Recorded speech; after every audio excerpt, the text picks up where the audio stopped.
ধরো ঘরে যদি সুন্দরী বউ থাকে, তারপরেও একটা পুরুষ কেন বাইরে যায়? ঘরে সুন্দর পুরুষ বা সুন্দর নারী থাকলেও আর একজন বাইরে গিয়ে সম্পর্কে জড়াচ্ছে এবং দেখা যাবে যে ঘরের বউয়ের চেয়ে যে যার সঙ্গে প্রেমে পড়ছে ওই মেয়েটা অনেক অসুন্দর, অযোগ্যতা সম্পন্ন। যেই পুরুষটার কাছে যাচ্ছে একটা মেয়ে, সেই পুরুষটা অনেক কম যোগ্যতা, কম টাকা পয়সা, কম দেখতে ভালো। কেন যায়? কেন যায়? একটা মেয়ে বা ছেলে সারাদিন কাজ করে যখন বাসায় আসে, আসার পরে সে একটু শান্তি চায়, আশ্রয় চায়, নিরাপত্তা চায়, স্বস্তি চায়।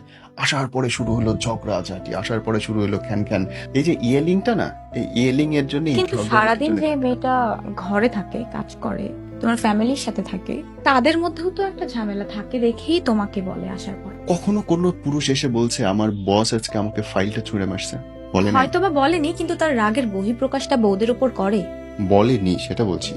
বলেনি, কিন্তু রাগের বহিঃপ্রকাশটা। একটা পুরুষ বাইরে গিয়ে সংসার চালানোর জন্য প্রত্যেক দিন যেই পরিমাণে অপমানের সহ্য করে, সে যেই পরিমাণের পলিটিক্সের শিকার হয়, যেই পরিমাণে তার উপরে অত্যাচার হয়, তার 1% কোনো মেয়ের উপরে হইলে ওই মেয়ে দিনে 10 বার মরে যেত।